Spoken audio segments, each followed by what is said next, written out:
JS प्रेमी education channel में आज हम क्षैतिज एवं स्तंभ विधि से जोड़ना सीखेंगे। कभी कभी परीक्षा में आ जाता है क्षैतिज विधि से जोड़िए अथवा स्तंभ विधि से जोड़िए। तो क्षैतिज और स्तंभ विधि क्या होता है, आज इसको समझेंगे। सबसे पहले क्षैतिज का मतलब क्या होता है। क्षैतिज का मतलब होता है कि पृथ्वी में क्षितिज यानी लेट करके जोड़ना। जैसे आप यहां देखेंगे, मैं कुछ संख्याएं लिख रहा हूं। 200 धन 325। आपको इस प्रकार से लिख करके आगे जोड़ना, इसको कहते हैं क्षैतिज विधि। अब इसको जोड़े, कैसे जोड़ेंगे। इसका इकाई अंक, इसका इकाई अंक कितना होगा, 0 और 5 5,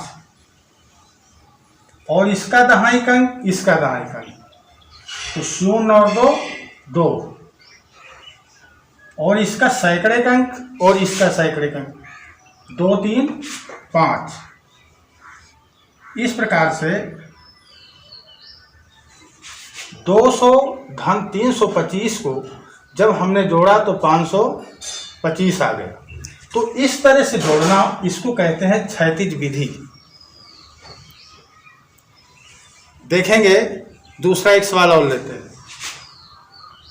115 धन 220 धन 12।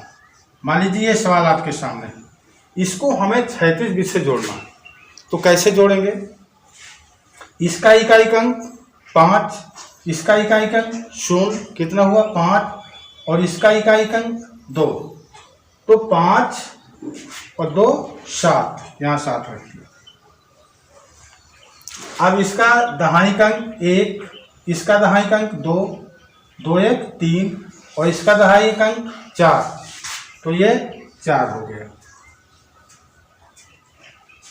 अब आप इसका सैकड़े अंक 1, इसका सैकड़े अंक 2, तो 2 1 3, और इसके सैकड़े अंक नहीं है, तो कितना हुआ 2 1 3। इस प्रकार से 347 115 धन 220 धन 12 को जोड़ने पर 347 आया। किस विधि से, क्षैतिज विधि से। अब आप स्तंभ विधि से कैसे जोड़ेंगे, अब इसको देखते हैं। स्तंभ माने होता है खंभा। एक संख्या को दूसरी संख्या के नीचे रखना और फिर जोड़ना, इसको कहते हैं स्तंभ विधि। जैसे आगे देखते हैं, 825 धन, अब नीचे लिखेंगे इसकी 213 मान लीजिए। अब इसको इस प्रकार से लिख करके जोड़ना, नीचे ऊपर लिख करके जोड़ना, इसको कहते हैं स्तंभ विधि। अब जोड़िए, इकाई की तरफ से 5 3 8, और 2 1 3, और 8 2 10। एक और सवाल इसका भी लेंगे और ध्यान से देखेंगे। 448 365, इसको किस विधि से है, स्तंभ विधि से। तो इकाई की तरफ से इसको जोड़ेंगे, 8 5 13, 13 के लिए 3, हासिलाएं 1, और 6 4 10 1 11, हासिलाएं 1, और 4 3 7 1 8। इस प्रकार से आपने देखा कि क्षैतिज विधि से किस तरह जोड़ते हैं और स्तंभ विधि से किस तरह जोड़ते हैं। अब भी आपको कहीं पर समझ में नहीं आ रहा तो आप कमेंट बॉक्स जरिए से जरूर पूछें, और चैनल को लाइक और सब्सक्राइब जरूर करिए। धन्यवाद।